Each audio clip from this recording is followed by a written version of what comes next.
ते आता black box ताब्यात घेण्यात आलेला आहे। फॉरेन्सिक टीमनं तपास पथकानं घटनास्थळावरून ब्लॅक बॉक्स ताब्यात घेतलेला आहे।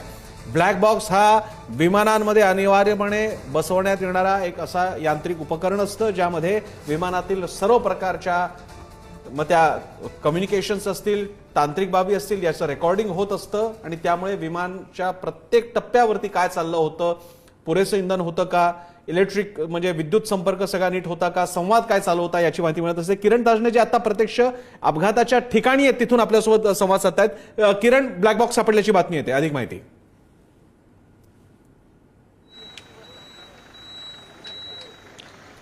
असं ना सर, अगदी खरं आहे। आपण थेट दृश्य बघूयात की याच ठिकाणी जी टीम पोहोचलेली होती, आपण काही वेळापूर्वीच सांगितलं की फॉरेन्सिक जे एक्सपर्ट होते ते या ठिकाणी पोहोचलेले होते। डीजीसी याचे अधिकारी देखील या ठिकाणी पोहोचलेले होते आणि त्यांनी मात्र या सगळ्या दरम्यान जो ब्लॅक बॉक्स होता तो ताब्यात घेतलेला आहे, जो अतिशय महत्त्वाचा असतो। अपघात नेमका कसा घडला, त्या सगळ्या दरम्यान पायलट आणि त्यांच्या सहकाऱ्यांमध्ये नेमकं काय संभाषण झालं, यामध्ये ऑडिओ आणि व्हिडिओ अशा दोन्ही प्रकारच्या ज्या बाबी असतात त्या या सगळ्या दरम्यान त्या ब्लॅक बॉक्समध्ये असतात। अतिशय तांत्रिक पुरावा जो या सगळ्या अपघाताच्या पूर्वीचा असतो तो ब्लॅक बॉक्स म्हणून ओळखला जातो। आत्ता जर बघितलं तर मेडे कॉल देण्यापूर्वी जे संभाषण झालं किंवा त्यानंतर काय घडलं हे संपूर्ण त्या ब्लॅक बॉक्समध्ये असतं आणि तोच एक महत्त्वाचा जो धागा असतो तो ब्लॅक बॉक्स तो आता या सगळ्या दरम्यान DGCAच्या टीमकडे तो आलेला आहे आणि तो आता नेमकं त्यामध्ये काय आहे, त्याची कार्यवाही कशा पद्धतीने केली जाते हे बघणं महत्त्वाचं असणार आहे।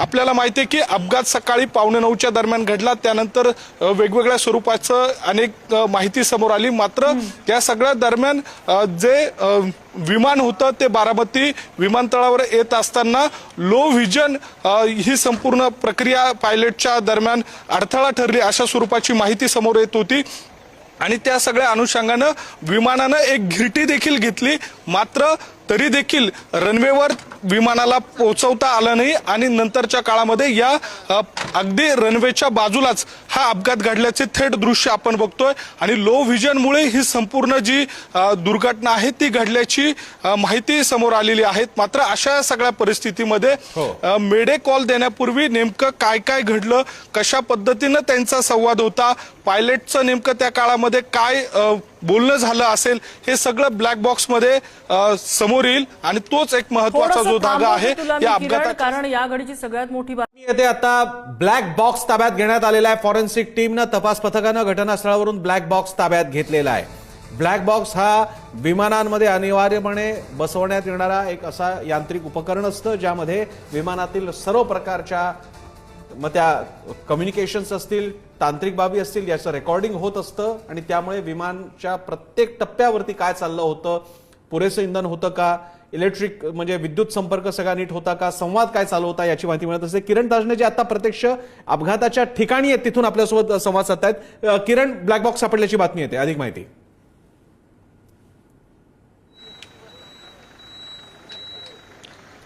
असं ना सर, अगदी खरं आहे। आपण थेट दृश्य बघूयात की याच ठिकाणी जी टीम पोहोचलेली होती, आपण काही वेळापूर्वीच सांगितलं की फॉरेन्सिक जे एक्सपर्ट होते ते या ठिकाणी पोहोचलेले होते। DGC याचे अधिकारी देखील या ठिकाणी पोहोचलेले होते आणि त्यांनी मात्र या सगळ्या दरम्यान जो ब्लॅक बॉक्स होता तो ताब्यात घेतलेला आहे, जो अतिशय महत्त्वाचा असतो।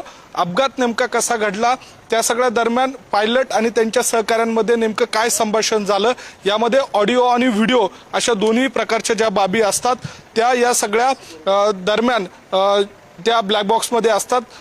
अतिशय तांत्रिक पुरावा जो या सगळ्या अपघाताच्या पूर्वीचा असतो तो ब्लॅक बॉक्स म्हणून ओळखला जातो। आत्ता जर बघितलं तर मेडे कॉल देण्यापूर्वी जे संभाषण झालं किंवा त्यानंतर काय घडलं हे संपूर्ण त्या ब्लॅक बॉक्समध्ये असतं आणि तोच एक महत्त्वाचा जो धागा असतो तो ब्लॅक बॉक्स तो आता या सगळ्या दरम्यान DGCAच्या टीमकडे तो आलेला आहे आणि तो आता नेमकं त्यामध्ये काय आहे, त्याची कार्यवाही कशा पद्धतीने केली जाते हे बघणं महत्त्वाचं असणार आहे। आपल्याला माहिती आहे की अपघात सकाळी 8:45च्या दरम्यान घडला, त्यानंतर वेगवेगळ्या स्वरूपाचं अनेक माहिती समोर आली, मात्र त्या सगळ्या दरम्यान जे विमान होतं ते बारामती विमानतळावर येत असताना लो व्हिजन ही संपूर्ण प्रक्रिया पायलटच्या दरम्यान अडथळा ठरली अशा स्वरूपाची माहिती समोर येत होती आणि त्या सगळ्या अनुषंगानं विमानानं एक घिरटी देखील घेतली, मात्र तरी देखील रनवेवर विमानाला पोहोचवता आलं नाही आणि नंतरच्या काळामध्ये या अगदी रनवेच्या बाजूलाच हा अपघात घडल्याचे थेट दृश्य आपण बघतोय आणि लो व्हिजनमुळे ही संपूर्ण जी दुर्घटना आहे ती घडल्याची माहिती समोर आलेली आहे। मात्र अशा सगळ्या परिस्थितीमध्ये मेडे कॉल देण्यापूर्वी नेमकं काय काय घडलं, कशा पद्धतीनं त्यांचा संवाद होता, पायलटचं नेमकं त्या काळामध्ये काय बोलणं झालं असेल, हे सगळं ब्लॅक बॉक्समध्ये समोर येईल आणि तोच एक महत्वाचा जो धागा आहे या अपघातात। कारण या घडीची सगळ्यात मोठी बातमी येते आता ब्लॅक बॉक्स ताब्यात घेण्यात आलेला आहे। फॉरेन्सिक टीमनं तपास पथकानं घटनास्थळावरून ब्लॅक बॉक्स ताब्यात घेतलेला आहे।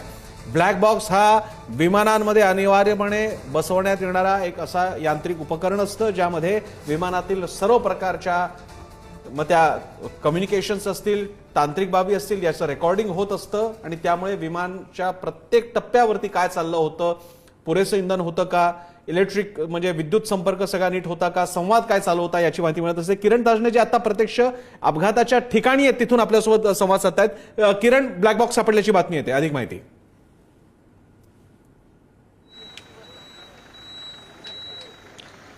असं ना सर, अगदी खरं आहे। आपण थेट दृश्य बघूयात की याच ठिकाणी जी टीम पोहोचलेली होती, आपण काही वेळापूर्वीच सांगितलं की फॉरेन्सिक जे एक्सपर्ट होते ते या ठिकाणी पोहोचलेले होते, डीजीसी याचे अधिकारी देखील या ठिकाणी पोहोचलेले होते आणि त्यांनी मात्र या सगळ्या दरम्यान जो ब्लॅक बॉक्स होता तो ताब्यात घेतलेला आहे, जो अतिशय महत्वाचा असतो। अपघात नेमका कसा घडला, त्या सगळ्या दरम्यान पायलट आणि त्यांच्या सहकाऱ्यांमध्ये नेमकं काय संभाषण झालं, यामध्ये ऑडिओ आणि व्हिडिओ अशा दोन्ही प्रकारच्या ज्या बाबी असतात त्या या सगळ्या दरम्यान त्या ब्लॅक बॉक्समध्ये असतात।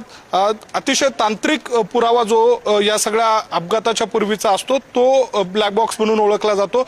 आता जर बघितलं तर मेडे कॉल देण्यापूर्वी जे संभाषण झालं किंवा त्यानंतर काय घडलं हे संपूर्ण त्या ब्लॅक बॉक्समध्ये असतं आणि तोच एक महत्वाचा जो धागा असतो तो ब्लॅक बॉक्स तो आता या सगळ्या दरम्यान DGCAच्या टीमकडे तो आलेला आहे आणि तो आता नेमकं त्यामध्ये काय आहे, त्याची कार्यवाही कशा पद्धतीने केली जाते हे बघणं महत्वाचं असणार आहे। आपल्याला माहिती आहे की अपघात सकाळी 9:15च्या दरम्यान घडला, त्यानंतर वेगवेगळ्या स्वरूपाचं अनेक माहिती समोर आली। मात्र त्या सगळ्या दरम्यान जे विमान होतं ते बारामती विमानतळावर येत असताना लो व्हिजन ही संपूर्ण प्रक्रिया पायलटच्या दरम्यान अडथळा ठरली अशा स्वरूपाची माहिती समोर येत होती आणि त्या सगळ्या अनुषंगानं विमानानं एक घिरटी देखील घेतली। मात्र तरी देखील रनवेवर विमानाला पोहोचवता आलं नाही आणि नंतरच्या काळामध्ये या अगदी रनवेच्या बाजूलाच हा अपघात घडल्याचे थेट दृश्य आपण बघतोय आणि लो व्हिजनमुळे ही संपूर्ण जी दुर्घटना आहे ती घडल्याची माहिती समोर आलेली आहे। मात्र अशा सगळ्या परिस्थितीमध्ये मेडे कॉल देण्यापूर्वी नेमकं काय काय घडलं, कशा पद्धतीनं त्यांचा संवाद होता, पायलटचं नेमकं त्या काळामध्ये काय बोलणं झालं असेल, हे सगळं ब्लॅक बॉक्समध्ये समोर येईल आणि तोच एक महत्वाचा जो धागा आहे या अपघातात। कारण या घडीची सगळ्यात मोठी